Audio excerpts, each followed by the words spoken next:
엔트로피라는 책을 써서 굉장히 유명해진 분이 계십니다. 제레미 리프킨이라는 미래학자이고 또 경제학자인 분이 계십니다. 이분이 최근에 모 일간지와 인터뷰를 하는 것을 제가 봤는데요. 이 팬데믹이 생긴 이유는 인간의 욕망 때문이다, 이렇게 주장을 하고 있습니다. 인간이 지구에 이제 남은 마지막 자연 생태 지역을 침범했기 때문에 이번에 이 팬데믹이 생겼다, 이렇게 말하고 있습니다. 1900년만 해도 인간이 지구에서 차지하고 있는 땅이 14%였다고 합니다.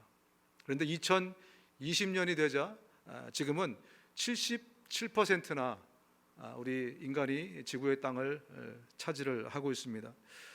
우리가 행복하기 위해서, 더 잘 살기 위해서, 편하게 살기 위해서 야생을 개발해서 도시로 만들고 숲을 다 밀어뜨리고 거기다가 소를 키우고 그리고 소고기를 먹고 이러면서 동물과 식물과 바이러스가 거주할 공간이 사라졌다.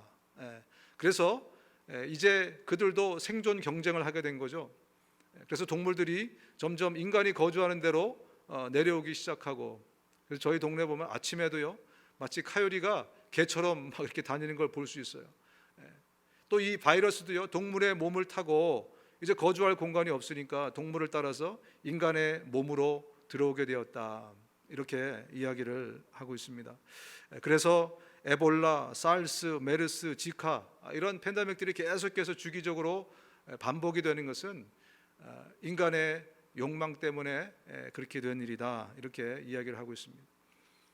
인간이 참 지혜로운 것 같고 또 그 지혜를 가지고 막 개척하고 더 잘 살아보려고, 행복해 보려고 열심히 노력하고 애쓰는데 결국 그게 부메랑이 되어서 우리를 더 훼손시키고 파괴시키는, 우리의 한계를 느끼게 해주는 바로 그것이 바로 이 팬데믹이 아닌가 생각이 됩니다.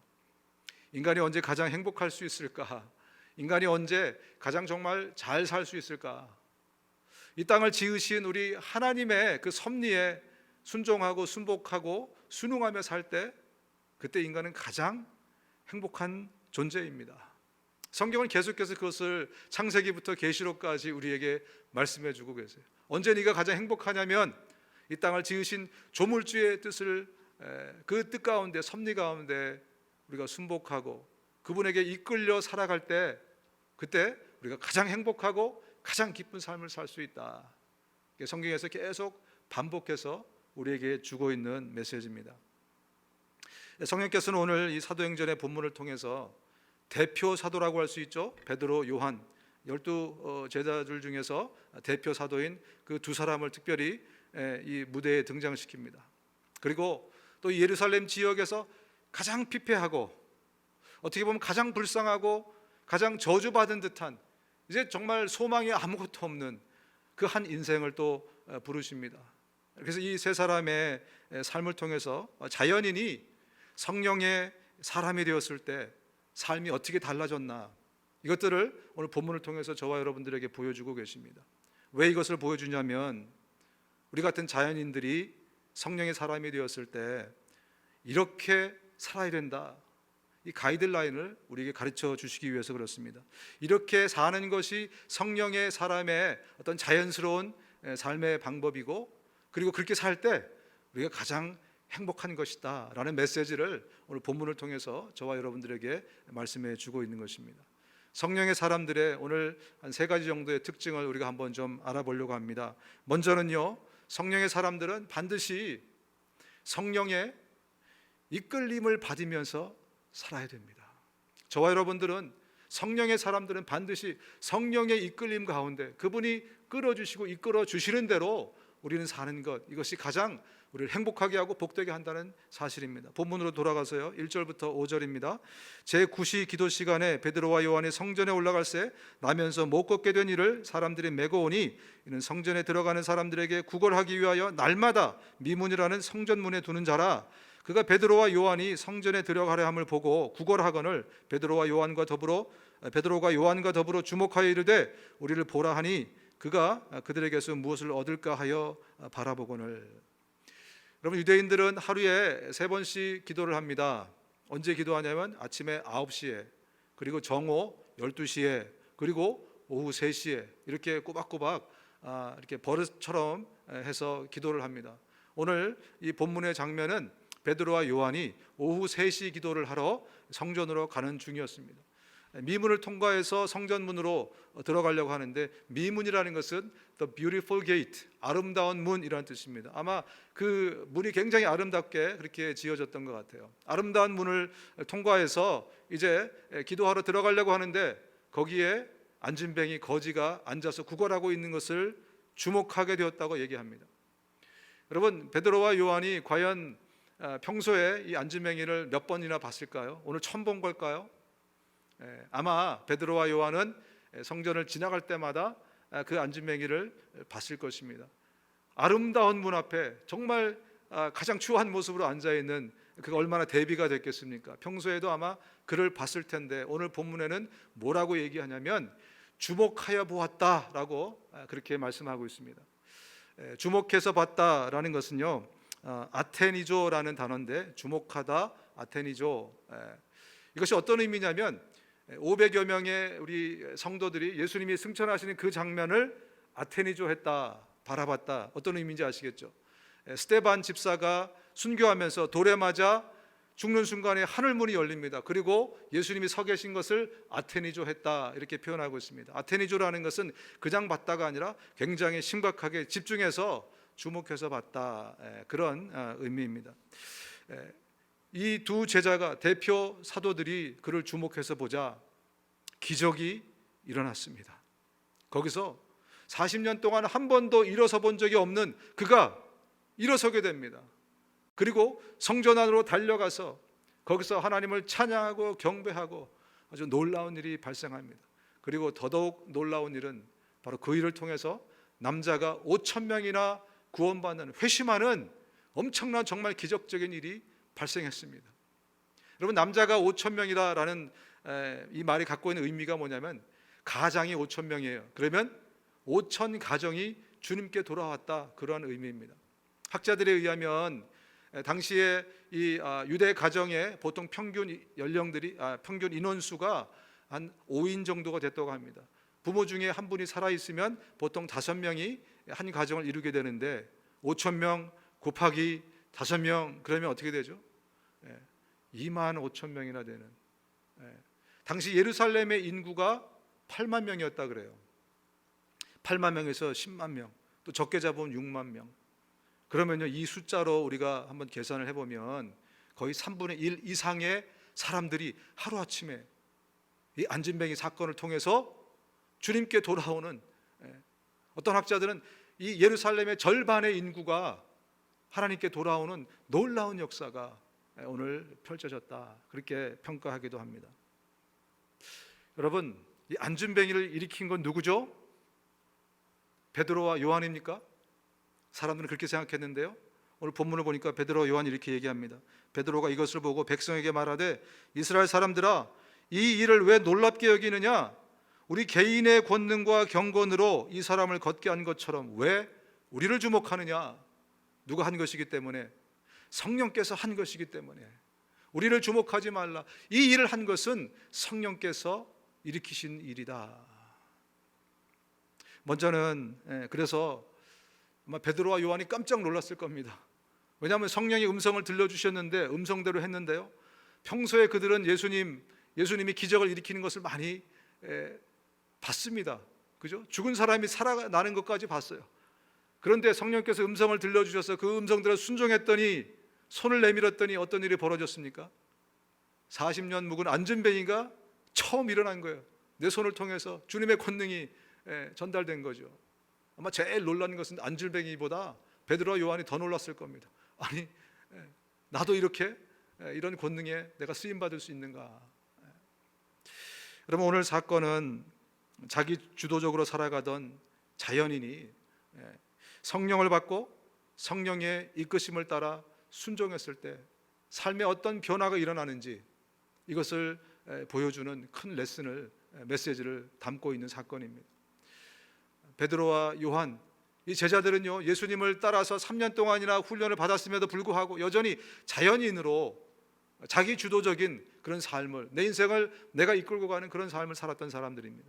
그런데 성령을 받고 나서는 어떻게 변했습니까? 오늘처럼 성령에 귀 기울이고 성령이 이끄시는 대로 살아가는 그런 사람들로 변해버린 거예요. 바로 오늘 이 사건을 통해서 성령께서 그것을 제일 먼저 저와 여러분들에게 말씀해 주고 있습니다. 믿음 생활이라는 것은 무엇이냐? 내 주도적으로 살아가던 사람들이 이제 그것을 내려놓고 성령의 주도로, 성령의 이끌리심으로 살아가는 것을, 그것을 믿음 생활이라고 이야기합니다.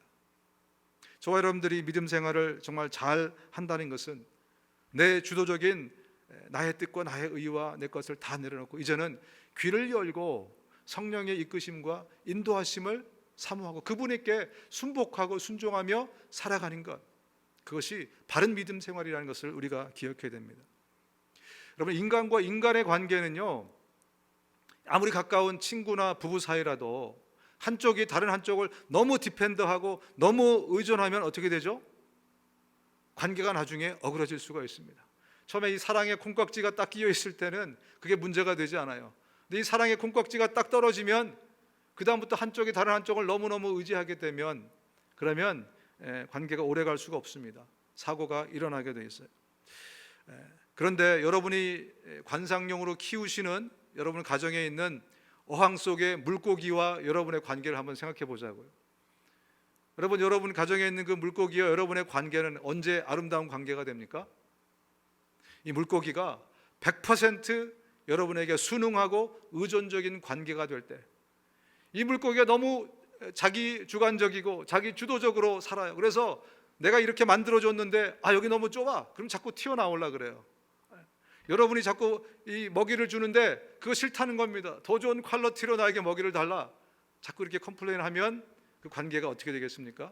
반드시 어글리한 관계로 턴아웃되게 되어 있습니다. 우리 하나님과 우리 인간의 관계, 저와 여러분의 관계, 우리 하나님과의 관계는 어떨까요?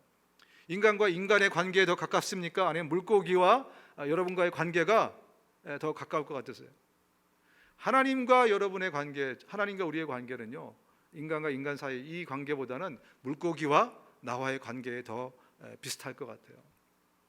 우리가 언제 하나님과의 관계가 더 깊어지고 또 하나님과 더 아름다운 관계를 맺어갈 수 있는가?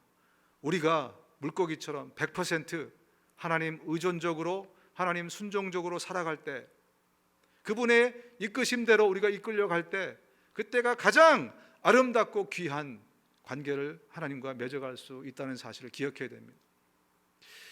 우리가 왜 이걸 자꾸 혼돈하나를 생각해 보니까, 예전에 지난번에 한번 말씀드린 적이 있습니다만 성공하는 사람의 7가지 습관이라는 책이 있습니다. 많이들 읽어보셨을 거예요. 왜냐하면 이게 38개 국가의 언어로 다 번역이 될 정도로 굉장히 파퓰러한 책이었습니다. 1,500만 부 이상이 팔려가지고 세계적인 베스트셀러로 알려져 있기 때문에 많이들 읽어보셨을 겁니다. 근데 이 책을 읽으신 분들 기억하세요? 사람들이 얼마나 지금 성공하는데 목이 메어 있으면 이 책이 얼마나 이렇게 잘 팔린 겁니까? 많이 읽어보셨을 텐데 혹시 기억할지 모르겠어요. 첫 번째 성공하는 사람의 첫 번째 습관이 뭔지 아십니까?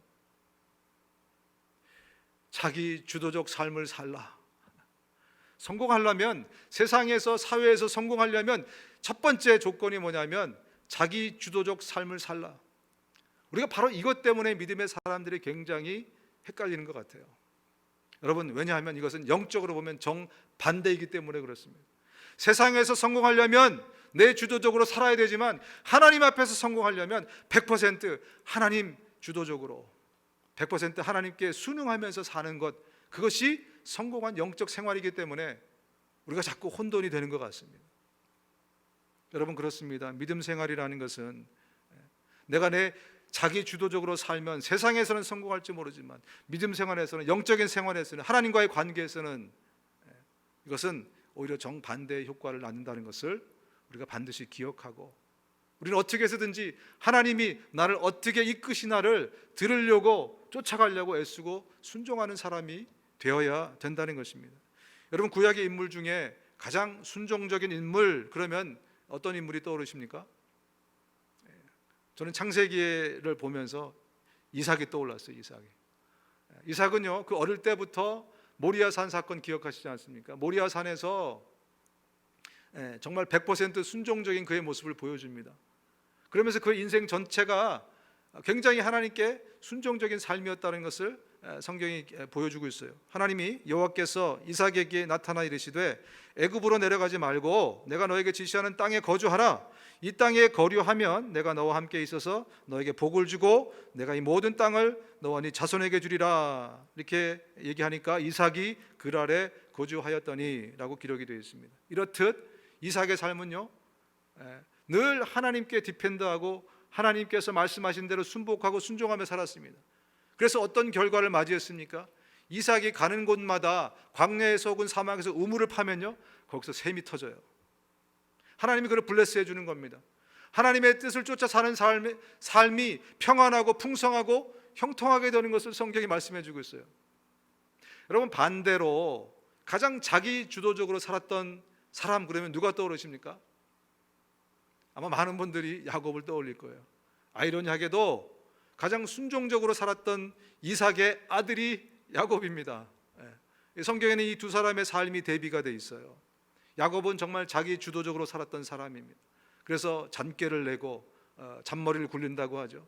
그리고 내 계획을 갖고 내 플랜을 갖고 막 움직여서, 그는 보면 나름대로 막 굉장히 뭔가 진취적이고 성공하는 것 같고 막 진짜 브레이크드루를 막 하면서 그렇게 인생을 막 사는 것 같습니다.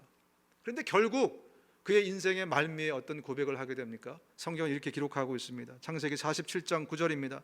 야곱이 바로에게 아뢰되 내 나그네 길의 세월이 130년이니이다. 내 나이가 얼마 못 되니 우리 조상의 나그네 길의 연조에 미치지 못하나 험악한 세월을 보내었나이다. 내가 우리 조상들하고 비교하면 130년밖에 못 살았습니다. 그들은 오래 살았는데, 근데 그 세월마저 어떤 세월을 보냈다고요? 험악한 세월을 보냈나이다. 이게 자기 주도적으로 자기 인생을 자기 것으로 알고 살았던 사람의 결론입니다. 한마디로 얘기하자면 험한 인생을 살았다. 여러분, 성령께서 이제 우리 안에 내주하시면서, 성령이 우리 안에 내주하신 것은 우리의 삶을 주도하시려고 오신 것입니다. 그렇지 않으면 굳이 우리 인사이드에 들어오실 이유가 없습니다. 지난번에 강조했듯이 성령은 겨우 단지 우리를 도우러 오신 그런 헬퍼가 아니라는 겁니다. 우리를 다스리고 지배하고 통치해서 그분의 사랑과 은혜로 다스리고 통치해서 우리를 주도하고 이끌어 가시기 위해서 우리 안에 오신 거예요. 그렇기 때문에 성령께서는 계속해서 우리에게 뭔가 말씀하십니다. 그래서 우리는 성령의 음성에 귀를 기울이면서 살아가야 돼요. 그런데 왜 성령의 음성을 우리가 듣지 못합니까? 여러분, 성령의 음성을 듣고 살아가십니까? 우리는 왜 성령의 음성을 알아듣지 못하는가? 왜냐하면 세상의 소리에, 이 육신의 소리에 너무 우리가 귀가 밝기 때문에 그래요. 거기에 모든 주파수가 맞춰져 있어요. 그것을 듣는 것에 너무 익숙해져 있습니다. 그래서 성령께서 음성을 들려주시면 그 음성을 알아듣지 못하고 혼돈하는 것이 아닌가. 또 하나는 성령께서 음성을 들려주셔도 순종할 의사가 우리에게 없는 거예요. 잠깐만요, 생각해 보고요. 잠시만 기다리세요. 때가 되면 제가 하겠습니다. 여러분, 하나님의 음성을 듣고도 순종하지 않은 사람에게 왜 하나님께서 음성을 들려주시겠습니까? 감히 하나님이 말씀하시는데도 갈등을 일으키고 잠시만요 하는 사람은 하나님의 음성을 들을 가치가 없는 거죠. 들려주시지 않는다고 저는 생각합니다. 또 하나, 하나님의 음성을 우리는 언제 듣고자 하냐면 내 삶이 윤택게 되는 그 일에 우리는 성령의 음성을 목말라 합니다. 주님, 음성을 들려주십시오. 내가 어떻게 살아야 더 잘 살 수 있습니까? 무엇을 어떻게 결정해야 이번에 대박이 날 겁니까? 그러나 가만히 보면요, 많은 간증들을 통해서 보면 성령의 음성을 들었다는 사람들의 간증은 대부분 생명 살리는 일을, 그 일에 하나님의 음성을 들은 그런 간증들을 많이 듣게 됩니다. 예를 들면 비행기를 탔는데 옆에 있는 사람에게 성령께서 강하게 말씀하시는 거예요. 빨리 복음을 전해라. 영문도 이유도 모르지만 그 말씀에 순종했을 때 이 사람이 살아나는 그런 간증들 여러분 많이 들어보셨습니까? 전 신학교 때 그런 간증들을 수업 시간에 많이 이렇게 좀 들었습니다. 버스 타고 가는데, 지하철 타고 가는데 그 많은 사람들 앞에서 성령께서 갑자기 마음을 주시는 거예요. 명령을 주시는 거예요. 복음을 전하라는 거죠. 얼마나 창피하고 힘들고 어렵습니까, 여러분? 지하철에 사람들 다 쳐다보고 있는데, 근데 그 음성에 순종했더니 하나님의 놀라운 일들이 일어났다. 이런 간증들 여러분 들어보셨을 겁니다. 지난주에 우리 이제 성역 공부를 하는데 한 집사님이 간증을 하셨습니다. 구역 식구들끼리, 목장 식구들끼리 모여서 이제 풀 파티를, 수영장 파티를 하려고 준비를 했다고 합니다. 근데 이 집사님이 이제 그 요리를 잘 준비해가지고 이제 몇 시까지 그거를 이제 가져가려고 딱 준비해서 떠나려고 하는데, 갑자기 성령께서 마음에 가지 말고 멈춰서 기도하라, 이런 마음을 주셨대요. 아니 주님, 이거 빨리 갖고 가야 되는데 내가 음식 지금 갖고 가야 먹는데 시간이 다 됐는데요. 주님께서 말씀하시는 거죠. 멈춰서 기도하라. 그래서 그 집사님이 멈춰서 중보하면서 거기서 막 기도했다고 합니다. 그리고 기도가 끝나고 한 30분 정도 기도하고, 그리고 30분 늦게 도착했더니 수영장에 막 앰뷸런스도 왔다 가고 별의별 일이 다 펼쳐진 거예요. 알고 보니까 자기가 기도했던 그 시간에 한 6살 정도 되는 아이가 수영장에 빠져서 거의 익사할 뻔했다고 합니다. 바로 그 시각에 이 집사님이 성령의 음성을 듣고 기도했던 거예요. 아, 이래서 기도하라고 하셨구나. 그런 간증을 들었습니다. 여러분, 생명 살리는 일에 주님께서 반드시 우리에게 음성을 들려주십니다. 성령의 음성을 들려주십니다. 이스라엘 백성들이 광야 생활을 막 시작하면서 그들을 이끌고 인도했던 것은 구름 기둥과 불 기둥입니다. 왜요? 하나님의 이끌림에, 하나님의 음성 듣고 하나님의 지시 듣고 하나님 따라 사는 삶. 이전까지는 니네들 마음대로 살았잖아. 이전까지는 아니면 바로의 음성 듣고 살았잖아. 그런데 이제 내 백성이니 이제는 나의 음성을 듣고 살아야 된다. 그래서 구름 기둥으로, 불 기둥으로 그들을 훈련하신 거예요. 가다가 구름 기둥이 멈추면 멈춰야 돼요. 구름 기둥이 움직이면 아무리 급해도 짐 싸서 같이 쫓아가야 됩니다. 안 그러면 어때요? 죽습니다. 죽음이에요. 그때부터 주님께서는 훈련을 하신 것입니다. 신약 시대에도 성령을 받고 성령에 충만해지자 성령에 충만한 사람들의 삶이 어떻게 변했습니까? 성령에 귀 기울이고 그분이 뭐라고 말씀하시는가 그대로 따라 살아갔던 사람들의 이야기가 사도행전의 역사를 쓰게 된 것이죠. 빌립 집사를 기억하십니까? 주의 사자가 빌립에게 말하여 이르되 일어나서 남쪽으로 향하여 예루살렘에서 가사로 내려가는 길까지 가라 하니 그 길은 광야라.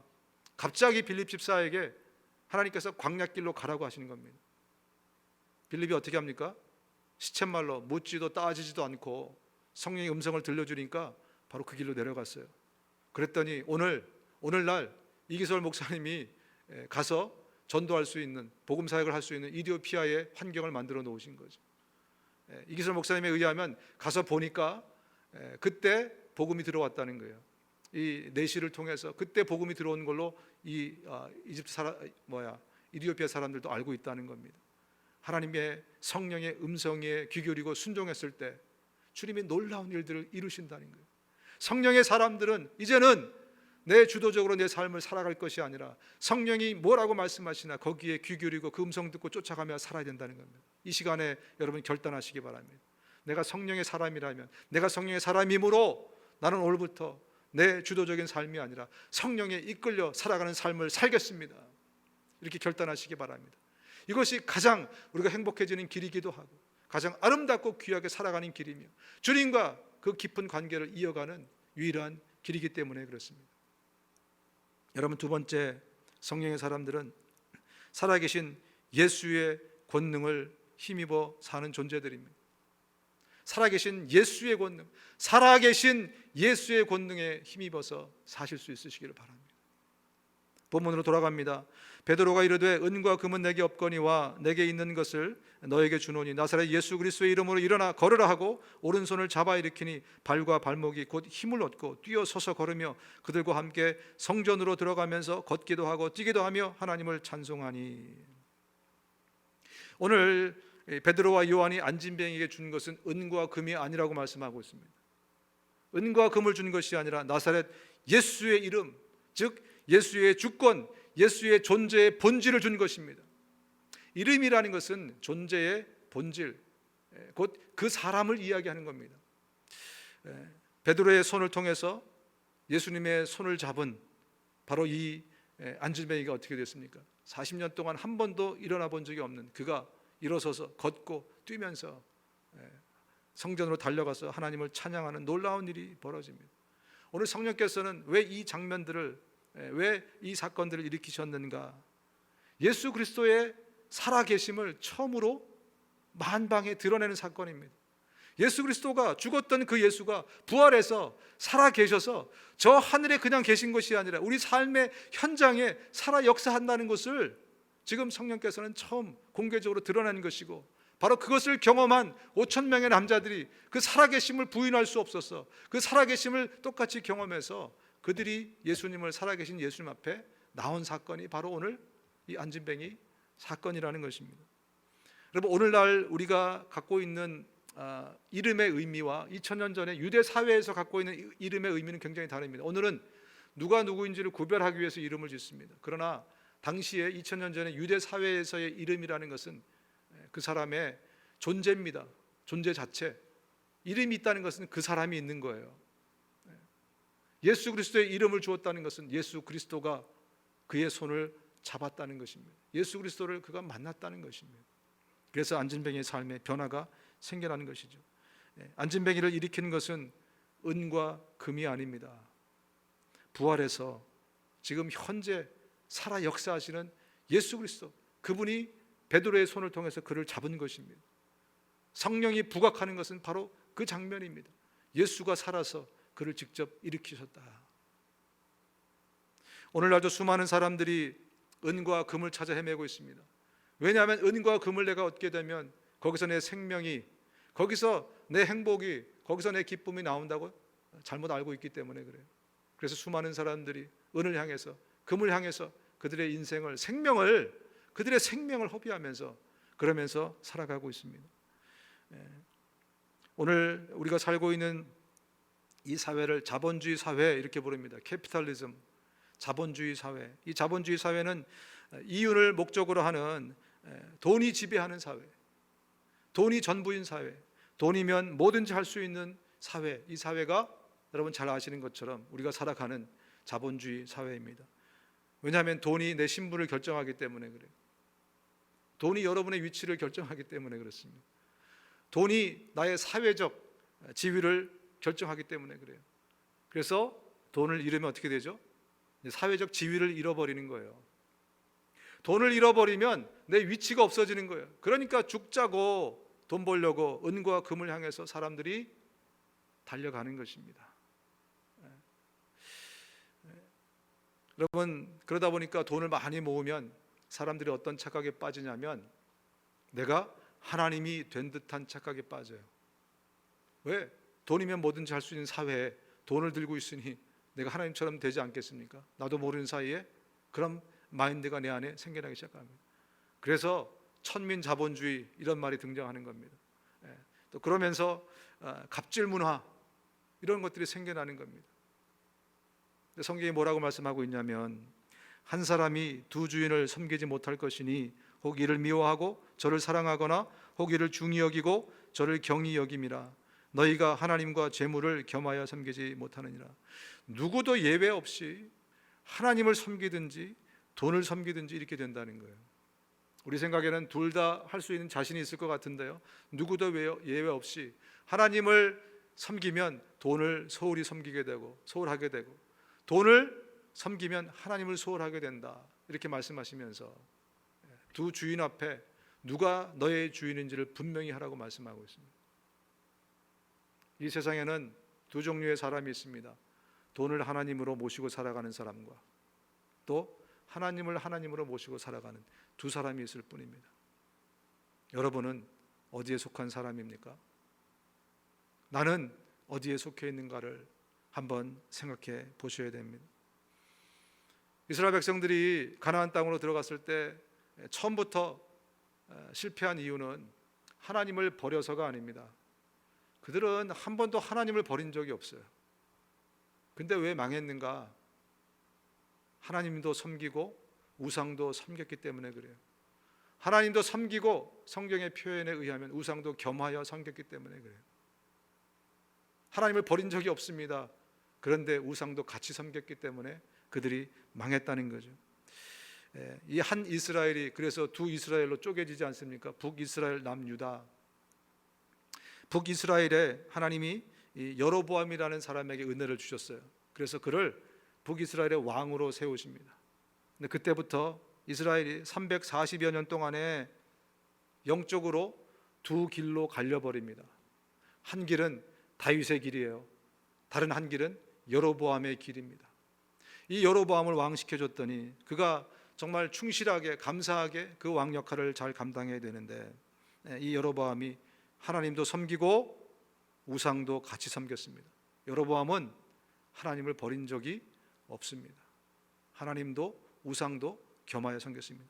그래서 성경에 이런 표현의 왕들이 생겨납니다. 이는 그가 여호와 보시기에 악을 행하여 범죄하였기 때문이라. 그가 여로보암의 길로 행하며 그가 이스라엘에게 죄를 범하게 한 그 죄 중에 행하였더라. 아예 우상 섬기는 저주받은 사람의 대표 주자가 되어버렸어요. 그래서 성경에 여러분 보시면 여로보암의 길로 행하였더라, 여로보암의 다 망한 왕들을 그렇게 표현합니다. 처음에 첫 단추를 그가 그렇게 끼게 된 것이죠. 하나님도 우상도. 하나님이 여로보암에게 왕자를 줬는데 그가 하나님을 끝까지 트러스트하지 못했어요. 아니, 하나님은 온전한 왕으로 섬기지 못했어요. 그래서 어떤 일을 벌이냐면, 저 사람들이 저 남쪽 유다의 예루살렘에 1년에 3번씩 가야 되잖아요. 그죠? 유호초 기억하시죠? 그 절기를 지키서 가야 되는데 가서 안 돌아오면 어떡하지? 불안을 느끼기 시작한 거예요. 그래서 여로보암이 단과 베델에다가 멋진 금송아지를 만들어서 그렇게 얘기합니다.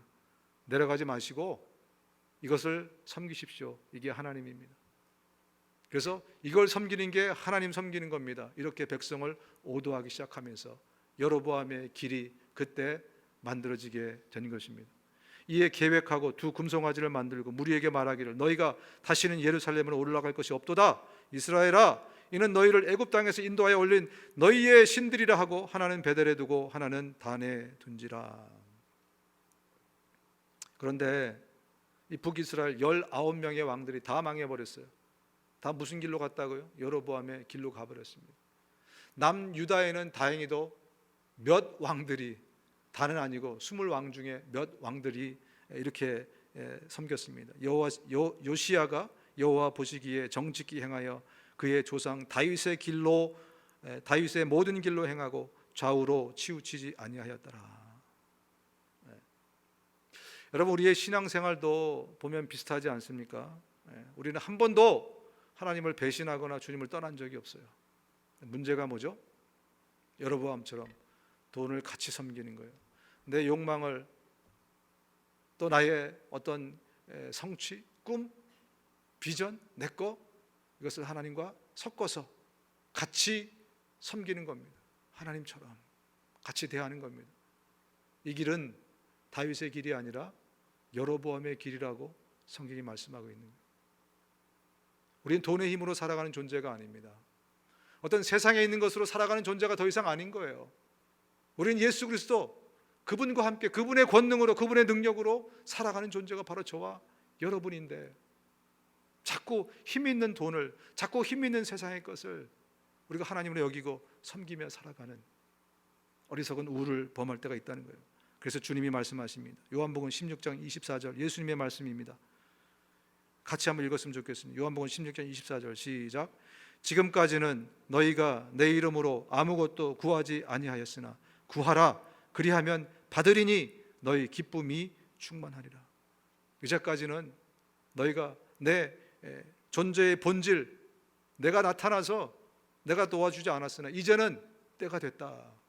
내 이름으로, 다시 말하면 내 권세와 내 능력으로 내가 너의 삶의 현장에서 내가 너를 도와주리니 이제 너는 나를 바라보면서 내가 주는 거 먹고 살아. 내 권능을, 내 힘을 의지해 살아라. 특히 오늘 본문을 통해서 저 안진뱅이가 일어난 것은 내가 저의 손을 잡아주었기 때문이다, 이렇게 말씀하고 있습니다.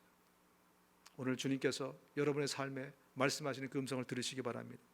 마지막 세 번째로, 이 성령의 사람들은 한 생명을 살리며 사는 사람들입니다. 한 생명을 살리며 살아갑시다. 모든 백성이 그 걷는 것과 하나님을 찬송함을 보고 그가 본래 성전 미문에 앉아서 구걸하던 사람인 줄 알고 그에게 일어난 일로 인하여 심히 놀랍게 여기며 놀라니라. 나은 사람이 베드로와 요한을 붙잡으니 모든 백성이 크게 놀라며 달려나아가 솔로몬의 행각이라 불리우는 행각에 모이거늘.